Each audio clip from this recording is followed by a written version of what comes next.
The next question I had was the impact on markets. We touched a little bit on that when we discussed the demand structure, but is there anything else you guys want to add to that?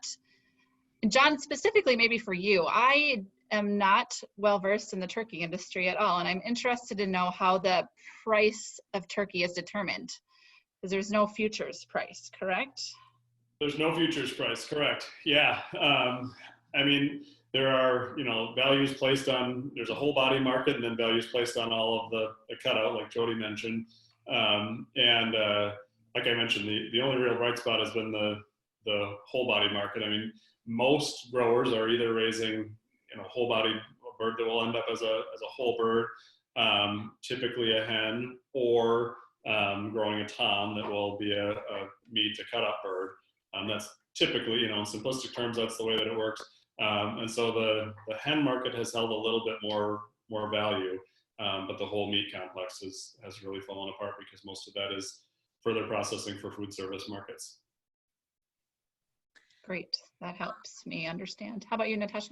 Well, I would love to talk about the feed aspect because as far as feed goes on a livestock farm, we are feeding livestock for an outcome. So we're feeding livestock on a dairy to produce more milk with higher protein, higher fat. All of our milk goes to make cheese, which for us, we haven't had any supply disruptions yet with milk as of now.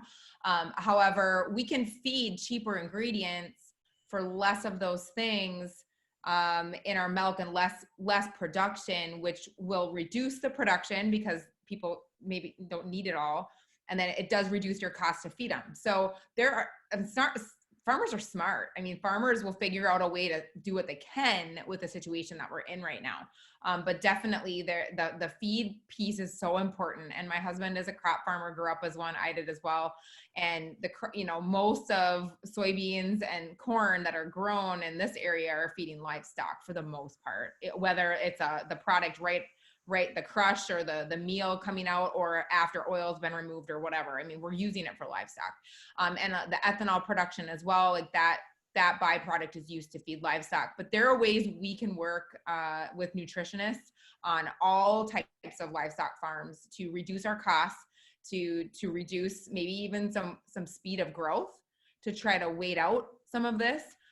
Right now, the biggest problem is, of course, things that are ready to go to market are ready to go. And that's where pigs are. I mean, that's where everybody's at. You can't go backwards.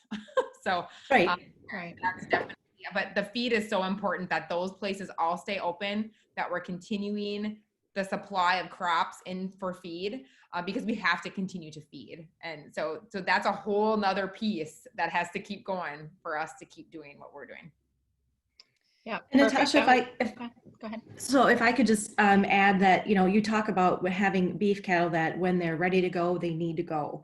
And pork is the same way. And I think you're starting to hear some conversations around, well, why don't farmers just feed them longer, or why don't they give them away and have them harvested at a local butcher shop? So I actually bought a steer to have processed for my family, and I scheduled it. And my date that I scheduled in the beginning of March was August 18th. Mm-hmm. And so the lead time, even for these local small locations, there's just not the infrastructure to be able to handle all the volume that we have at us. The other thing that I don't think is fully understood is that when you talk about the infrastructure, the last thing anybody wants to do is see product not turned into food products for human needs, and beyond just even the food part of it, all of the co-products that come with it, from makeup and medicine and clothing, etc. But the size of those facilities and the height of the rail as they're moving the products around to be transformed into food products physically cannot handle the size of some of these animals when they do finally get there. And that can create food safety issues as well. I mean, and just the ability to get products into through the equipment that's in those plants.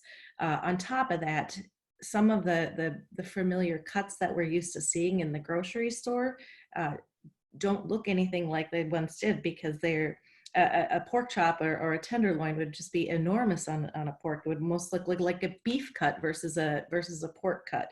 And so it's a physical limitation in the ability to move those animals through the infrastructure that we have. My husband helps his friend Travis load pigs. They're hog farmers and their market's gone. So they're trying to figure out what are we gonna do. So they're trying to just have people buy, they're like, we'll give them to you to get processed, right? So I did the same thing today. I was on the phone this morning as I was driving around for work, calling every local like small butcher shop in our area to see like, when can I get a pig in? Like, when is the next time one pig can come? And I found one that we've never gone to before. That was May 18th. And that's pretty good. Cattle take a lot longer to get in just because they're big and they can only do so many of those for cooler space. But so if that's a market, sorry. No, good. I was going to say, if that's a market ready pig today, that's going to be way over market ready by the time May 18th comes along. Yeah. And the closest other one I found was that June 30th.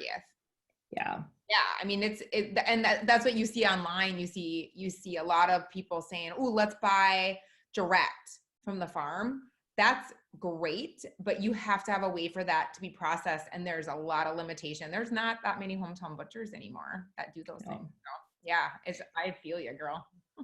We've also actually, go ahead, Jody. We've also been trying to get to again keep moving product and recognizing the limitations even in the food shelves with kids at home and people out of work and the demand there.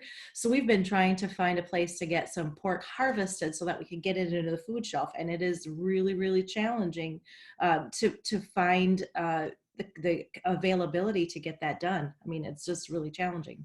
Yeah, and then people, well, can't they just do more in a day? No, they only have so much cooler space and freezer space. I mean, you just can't. Right. Yeah. Right. Yeah. If you just really start breaking it down, there's just a lot of challenges. Yeah. One other thing I might add, I mean, obviously this is a topic that we all feel pretty passionate about, but we're talking about the animal that's ready today, but this is a problem with such a long tail. And like Natasha alluded to, without knowing, how long this period of disruption lasts, we already have the next 4 or 5 to 6 months of turkeys on the ground. We cannot change what's going to be market ready over the next 4 to 6 months. That cake is already baked, so to speak. And the tail gets much longer than that.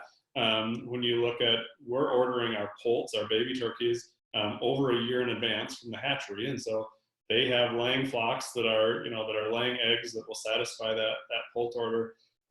So in agriculture, we don't have the luxury of being able to stop quickly. The market stopped really quickly on us, but we don't have any way to respond very, very immediately because we have that production already out on farms and growing toward that schedule. So it's not a problem where we climb the hump very quickly. All of us are going to be faced with this for a long time to come.